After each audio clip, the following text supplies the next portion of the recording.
I would like to do a quick video with regards to jobs for the women during the Exodus.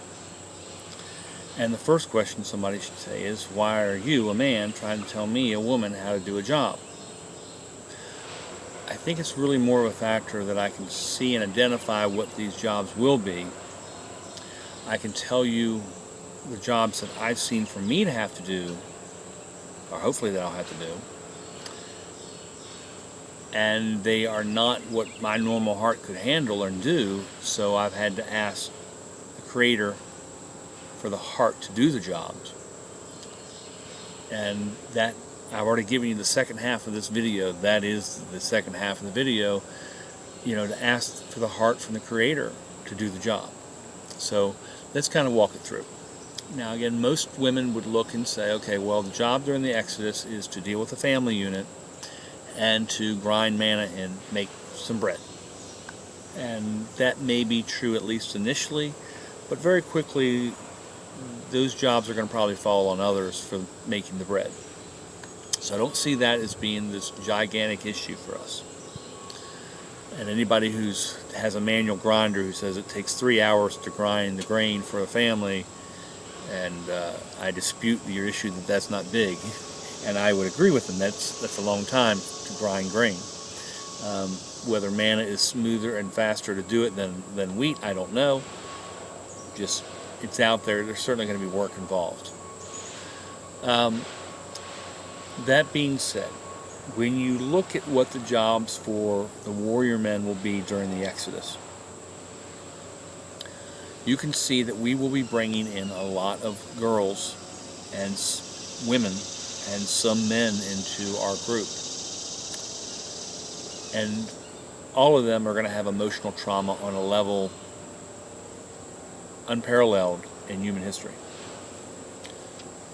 I mean, before we even get there, a lot of these women are going through, and some of the men are going through, the last part of the seal judgments, the trumpet judgments, the bowl judgments. Imagine that you've got locusts out there just torturing you for 5 straight months, biting you. And then, if you're in Jordan or Syria or Iraq, and one day you're an orphan, your entire family has been eliminated. That's emotional trauma. And seeing the person that actually made you an orphan. And they only remain outside the camp for 7 days. And then they come into the camp and they will be with us and our families for the rest of their lives. They need emotional help. And unless you're a counselor, and even if you're a counselor, I would still say you need to seek the heart of the Creator to do it the way He wants it to be done. He has a heart to heal these people. And if you think about it, what's the one class of protected citizens where He protects? And those are widows and orphans.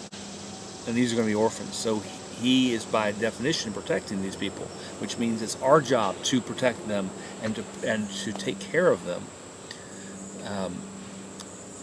And so to handle and to deal with their trauma and to teach them Torah. Now, some of the women that will be coming in were in the land of Israel, who have been for months or more raped repeatedly, could be for years, multiple years, probably had their heads shaved, beaten repeatedly, raped repeatedly.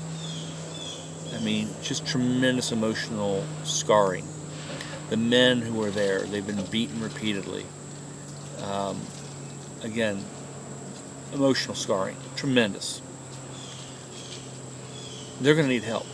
And that's before you even deal with the men who are in our group going through and doing this stuff.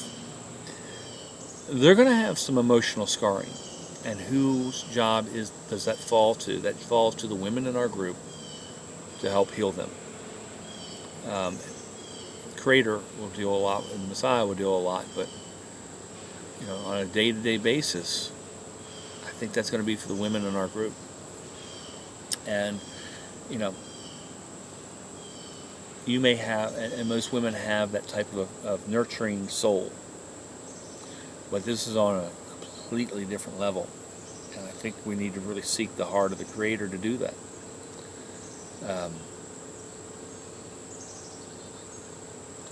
Imagine that you are a 10-year-old girl in Upper Jordan, Amman, Jordan. And you saw this guy come in and he wiped out your family.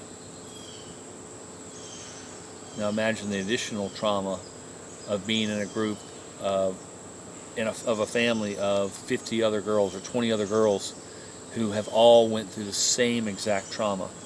Imagine how horrible if the guy in the family that you are working for is the guy who went through got rid of your family. That's going to be a potential issue.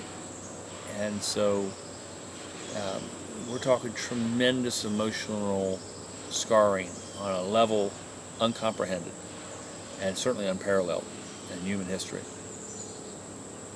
But we need to take care of them. They will be part of our family. They need to learn Torah. And we're going to have children and just from our natural families, they need to, we don't just do nothing with them for 3.5 years.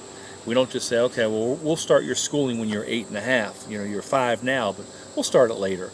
No, they still have the kindergarten. They still have the first grade. They still need to learn how to read and start needing how to do their math. So nothing changes. It's just, we still should go through our day-to-day portions. We're still teaching them part of Torah. We still have our jobs to do. The fact that we're in the Exodus doesn't change that. Not for any of us. So, again, the suggestion is seek the heart. Ask for the heart of the Creator to help heal. Most of this healing is going to be emotional healing. And just seek His heart. And He will give it to you. He'll give you the heart to help them emotionally. And we all need the women in our groups to do this. And again, if we're bringing in these girls from Jordan, Syria, Iraq, very shortly the person who's grinding the grain is not going to be the mother. It's going to be this girl that's been brought in who will be grinding the manna. So I don't think that's going to be the long term in our group. It's really going to be that job is going to be healing them, and to the extent possible. And again, teaching them Torah. When we go to Jerusalem every single year, they're going to be going with us. And just something to think about. I'll leave it at that.